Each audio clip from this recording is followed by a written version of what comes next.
Peace and love, family. There is a theory that incarceration, prison incarceration in particular, increases criminogenic lifetime criminals. So, someone going through the system, and once they get to the level of sentencing to a prison, not jail, not probation, but prison, the risk of them reoffending is double or triple times higher. So, during the era when they cracked down on drug dealing, no, just say no, and the population incarceration went through the roof.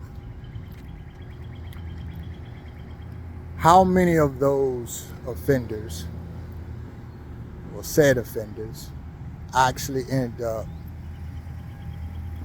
turning to a more criminogenic lifestyle? That's one question, but pose that question in the context of in particular, said drug dealers who were sentenced and they're not considered to be violent criminals, right? Like your murderers, your rapists, child molesters, other acts of aggression and violence. And so it is believed that the criminal justice system is not able to rightly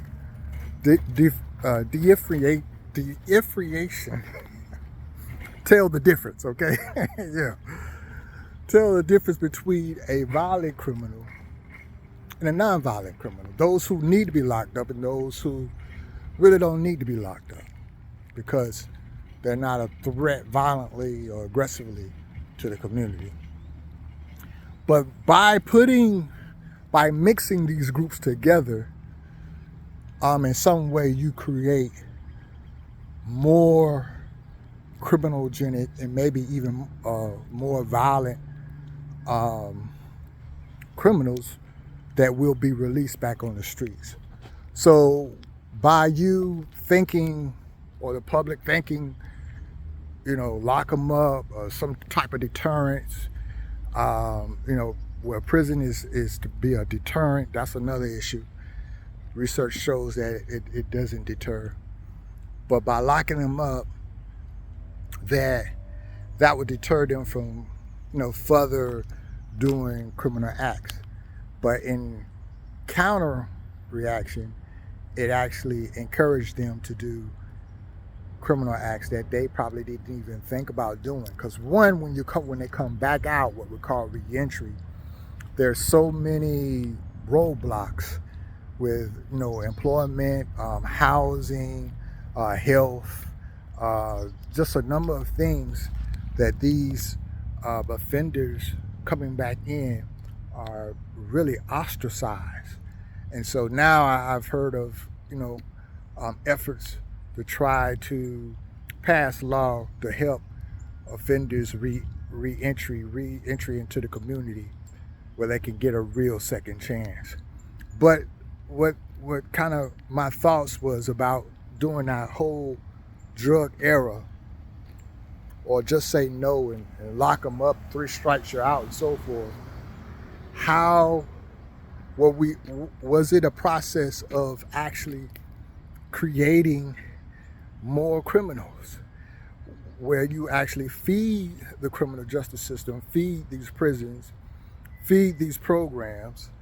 And some of you may not know, these programs, the more they're fed bodies, the more money the government provides them or gives them. It's another way, it could be another way, around the way of how you do money laundering. Meaning like you're trying to move money in a way where it needs to be, but you can't do it, so you do it in a sophisticated way of programs, funding, and so forth, where you can hide the intent where the money is really going. Just some thoughts. Would love to hear your thoughts on it in the comments, and let's build. It's my Talk Bills. Peace and love. See y'all in the wind.